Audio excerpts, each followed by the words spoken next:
Okay, so I thought it would be funny if I, instead of recording like a photo of myself, I just did this and probably put some like Minecraft or lo-fi thing in the background.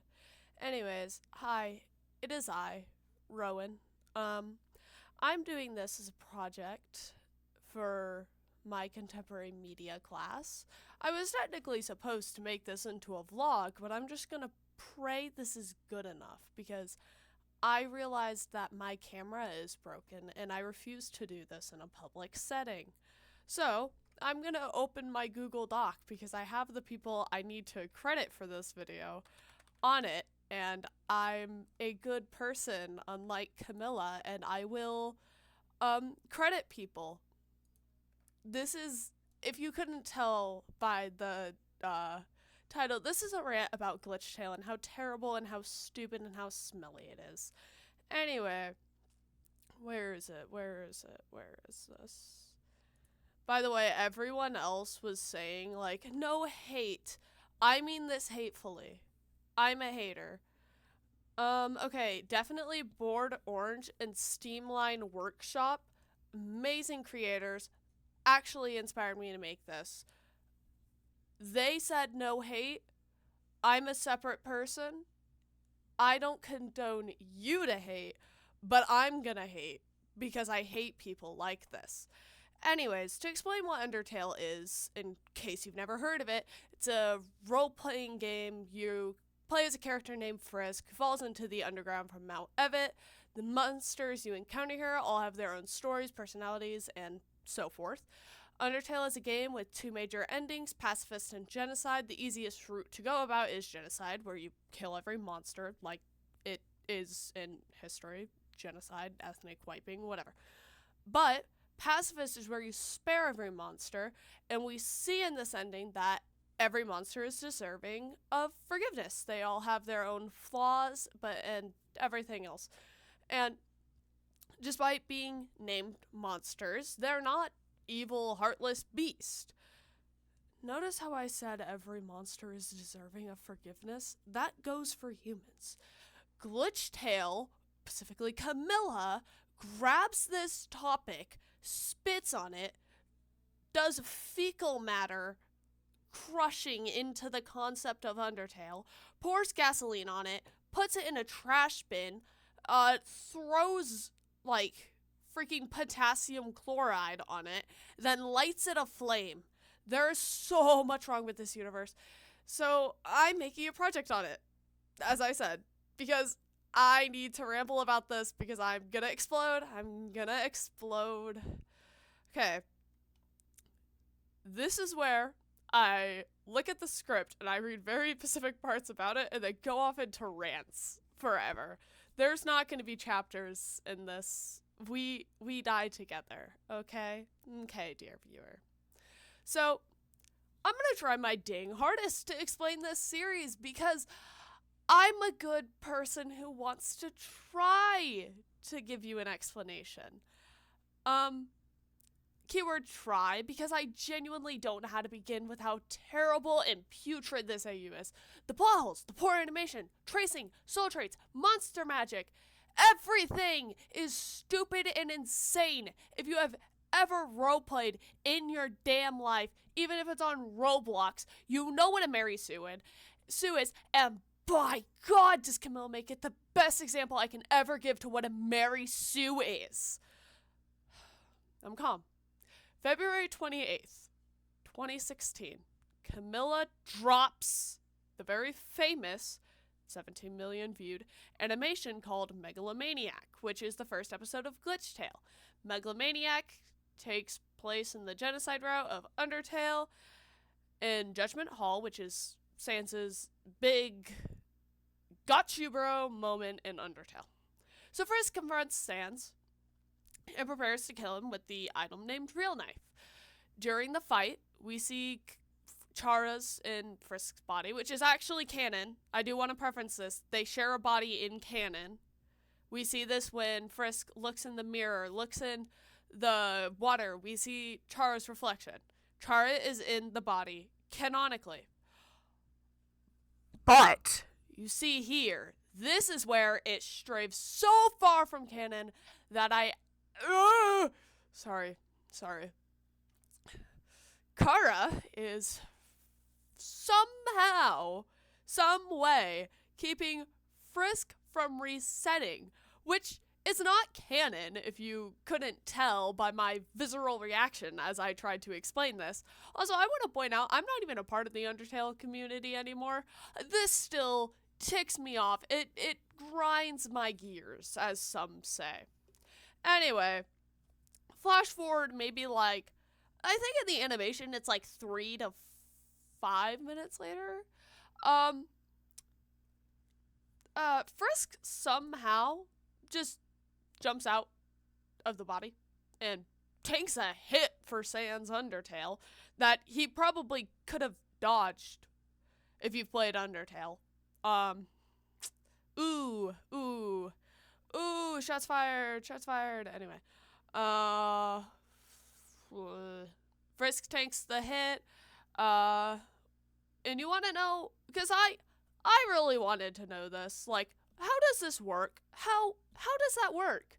CAMILA, hey, my best friend, my greatest best friend, how did that work? And now, normally, I would have cussed to say this, but this is a project for my school. So if I cuss, I will get a bad grade. CAMILA says, frickety frick you. I'm not telling you anything. I don't have to tell you anything. Because she doesn't care to answer questions. Anyways, Sans takes Frisk's soul, just like they asked, and uses it to beat Chara and resets the timeline.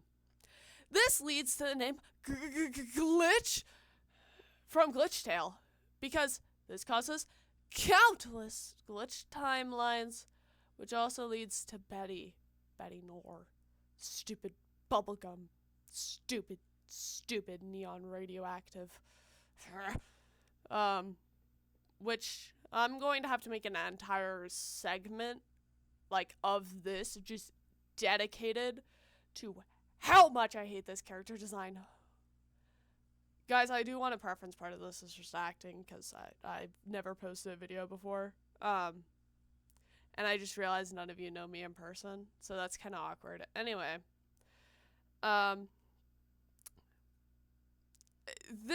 honestly, I'm gonna put it like this. This entire AU makes me want to sob hysterically, and despite how hyperfixated I am on it, I actually hate it. Like, why did I make my project off of this? Because I actually feel undeniable pain. I feel like I'm having appendicitis, but it's just CAMILA's writing. Okay, so, nevertheless, Betty gets saved by Frisk. Oh, and I forgot to mention, Azriel broke the border. Which, that's canon. Like, I just want to preference that. Azriel does break the border whenever we get his ending, Hyper Beam of Death, or whatever. Anyway. Azriel doesn't die, though. He somehow keeps his soul. And, he's still himself. Also, Frisk is just there, saving Betty. Which, I want to preference this from this point, because I did not care to screen record anything. If you want to go actually see, like, the recordings of this, again, look at those creators I mentioned, Steamline, Workshop, and definitely Board Orange. I'm pretty sure that was their names. Betty becomes the Mary Sue, because literally everywhere you look, the only person who doesn't like Betty is Gaster, WD Gaster, and in this AU, I hate him. Everyone loves me. This is canon. Everyone adores me. I'm besties with the main characters. I love the main characters. The main characters love me, says Betty. Kill her. It's like there's this group dedicated to monsters, and I'm gonna say it, I think that's a really it's a really freaking cool idea. I almost said something there I shouldn't have said. It's dedicated to basically being racist to monsters, which I think would actually be canon if we look at the situation that the monsters were in, the way people are, and then the fact that Asgore murdered tons and tons of humans who were children. Well, not tons, it's 6. But, like, that's still a lot. Still a lot. Still a lot to kill. Still wrong. Stop. Don't do that. That's mean. That's mean. But, like, I think that would be, like, a really, really good writing system. I think that would be so cool. That's such a cool idea. That's so amazing. CAMILA does it poorly. And I can say this as someone who literally just wrote a story that's, like, 3,248 words long. Like, I can say this. This writing's terrible. The little English major that's inside my bone marrow sits here and writhes in pain and wriggles like a fish out of water the minute I see the writing of every character in this. So, it's touched up on, like, it's showed once or twice. And, by the way, there's, like, a random segment where, like, the blue-haired freak of nature who runs this organization is like, everyone! You can trust the monsters. And, like, it pans over. They've just been mingling. Like, there's nothing that happened. Everything is fine. Everything is cool. Everything is lovely. Anyways, that same leader apparently lost her kid to Asgore. And my personal opinion on this, I believe there's so much evidence that she wouldn't be alive. Like, obviously, it's canon that this girl, like, the Integrity Soul, which is the dark blue one, if I'm not mistaken, did die to Asgore. Well, no, didn't die to Asgore. There's a lot of evidence, actually, Mettaton killed the Kid of Integrity. No, wait, not the Kid of Integrity. Someone else. So, Kid of Integrity, we see they died in Waterfall at the seams, right? So, my entire issue with this is if we look at all the Kid of Integrity's character items, they're all weathered. They actually show signs of weathering. They should not be, like, related to anyone in, like, the mother and daughter way, in my opinion, from what I've seen, in the same years. Because we look at Kara died so far before any other human. That makes no sense that suddenly every kid just died back to back to back to back. Same, like, 10 years. That's so stupid. That's terrible writing. I hate it. The weathering of these items literally show me that I'm more than likely right. Because this woman should not be alive. She should be dead. She should be skeletons. And the fact she's immediately aware that her kid died to monsters before it's even confirmed. And again, we aren't even sure Asgore killed all of the kids, which is another big thing that angers me. We can infer the Kindness Soul, the green one, was killed by Mettaton due to the items we find of the Kindness Soul is a burnt frying pan and an apron, which we all turn to Mettaton's cooking show because we all know that Mettaton had a cooking show, if you played the game. But this only gets better. Bear with me. So we've established the borders are gone. The monsters are being themselves. They're alive. And so much more. Though, something I did not cover is Frisk's major role. In the game, Frisk is the main character. They are who you play. They are player.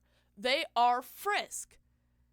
You get your own timeline if you put Frisk in instead of another, like, your own name. It's the biggest character in Undertale, undeniably.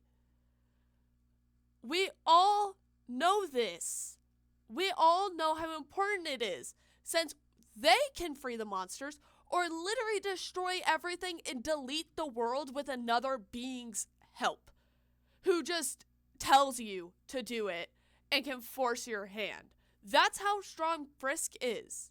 Though we all know Frisk is an irredeemable monster, because even Flowey was redeemable. Literally every single character can be saved in Undertale. They can be made into someone nice. So the fact Frisk is the root cause of everything, a monster, an irredeemable character, is insane. Frisk in this world cares about nothing but themselves. It's like you grab how people in society view narcissists and you put it onto a character that literally is a child and grab the actual throat of the reference of your AU, your alternate universe, to a game, and you wring it out and you grab every single toxic trait that this character could have and put it onto a box and do whatever you want. That's literally what Frisk is in this universe. And it makes me so upset because it's so stupid. It's actually so stupid.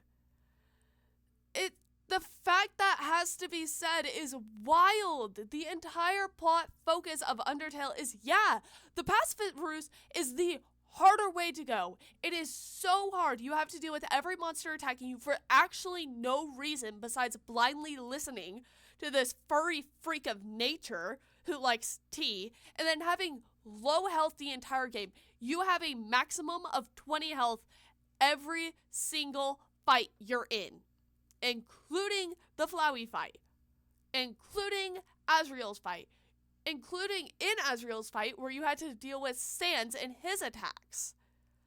You have to deal with that all on 20 HP. It is the harder route to go. While in the genocide route, you are rewarded more gameplay action, more everything.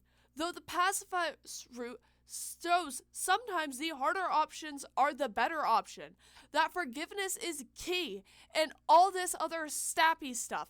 Frisk isn't a monster, they're a kid. They're a kid that you take control over and make them do all these things. They aren't a monster, they're a child. But CAMILA grabs these contexts, eats them before puking it up because they're allergic to writing a good story with plot development. Now, the most key important parts here, in my opinion, is I get into my bigger issue with this series. Character-wise. There's so many issues with this plot. I could go into everything, including how CAMILA, or whatever the hell her name is, she's the creator of glitchtale, treated her employees, supported a groomer, all this other stuff. She traced art, she traced animes, she traced underground artists, she took advantage of others, and all this stuff. But this character that I'm about to name is worse than Frisk. The development of this character, stupid, pink, freak, idiot, scumbag of the world, mud attached to your shoe, gum on the underground of your desk when you try and lift it up for the teacher so we can move it and you feel the gum. Betty Nor. Oh. Okay. I know I sound insane. I know someone's gonna comment on this video and say, Rowan, you need to take a breather. And I agree with you. I do. I'm a bit insane. I'm a bit unhinged with my interest. This is one of my more downsided interests, actually. This is one of my more calm interests. That's not actually. I really like animals. But, that's a story for another day. So, we're going to walk through Betty Nor's character wiki together. Okay. Betty Nor was the construct of a bell in a physical incarceration of the soul trait fear, created by Aigite solely to ensure humans and monsters would never live in peace. So, let me put it like this. Soul trait pink is not fear, it's actually dark orange. That's my first issue. 1,000 years after her creation, monsters were freed from the underground and lived in harmony with humans. So Betty, under the alias, I don't freaking know how to pronounce her actual name, met Frisk and posed as an ally. Ally! Anyway, she's, to put it simply, she's not, I don't know how to be nice about this. She's terrible. She's a terribly written character. Her character design isn't good. All of Camilla's character designs are just allergic to looking good. And I design characters. How many characters do I have? Off the top of my head, I'd like to say I have over 50, and none of them look similar besides the twins that have similar facial features. I might even have 70. I don't share the same concept of, like, how they look, because that's wrong. That's terrible design. But Betty has a counterpart or whatever that's blue, literally inversed character. Like, invert everything besides the skin tone. And something, I don't think anyone else has pointed this out. The way that any of their, like, POC characters are made show no actual representation. It's like you grab the paint bucket tool and put it onto a white character. The hands aren't colored incorrectly. They're just completely dark-skinned. The hair is the same as every single white character. There's not even a wave to be seen. The fan art of these POC characters is better than the actual designs. It is actually like the really cringy 2020 edits of, like, random characters and making them black, and instead of, like, actually putting in effort, you just, like, took the darker skin color that you wanted to put on it, and then you drew it in and you lowered the opacity. That's actually what these characters look like. And, Betty, to get into the nicer bit of this and not go too far in because I have a limit of how much I can talk about, I would totally make another video of this but I don't think anyone's gonna want to listen to my autistic rambles. So we all know W.D. Gaster, one of the most, like, strongest characters, I want to say, in the entirety of Undertale, who literally had to be killed by the plot and forgotten by the universe because he was too strong, loses to Betty Nor. Which is not, no, that's not possible. That, you're lying to me. You're lying to me. Camilla, you're lying to me. You looked me dead in the face. This is a joke. This is a joke. You actually slashed Jade so hard. Make the actual plot. Make the actual plot. Please make the actual plot. Like, that's how I feel. That is actually how I feel. That's how insane I feel looking at this. Knowing that as someone who doesn't even listen or watch Undertale content anymore, besides the definitely bored orange, shout out to him again, amazing video, thank you for making me figure out how to put this hatred into actual words that are comprehensible to my friends instead of sitting there and tweaking every single time I somehow stumble across this terrible, stinky, stupid AU. Okay.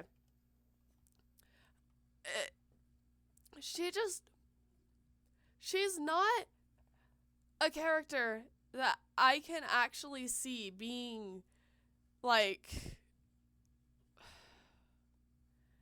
being normal, because Betty makes hallucinations for people, and I feel like that actually makes sense.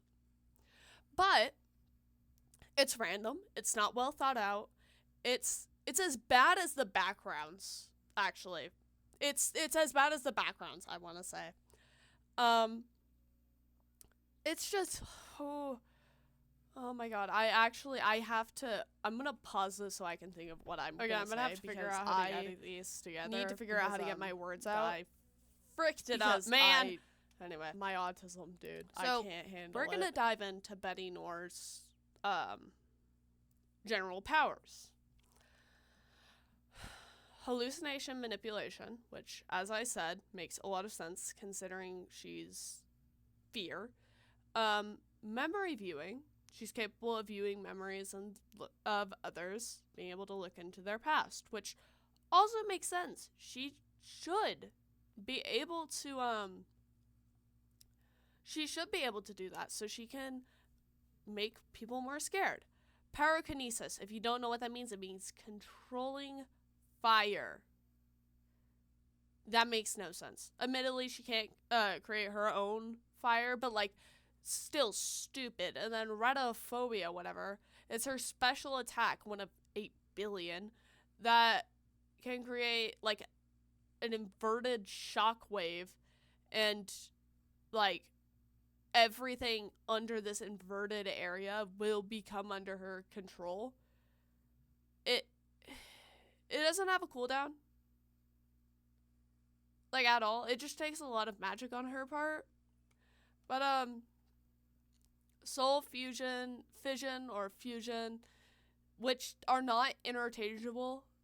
She can spawn extensions of herself from her soul that she has control over, like Akuma, Kumalings, the hive mind, or whatever. Then she can absorb magic. She can grab souls and drain the magic out of them to enhance her own soul, which is stupid. Magic indication, the presence of pink magic, her highlights, signifies her inherent power and abilities, which is so stupid. Poor character design. And then fused her true magical amazing form, shape-shifting. She can shape-shift.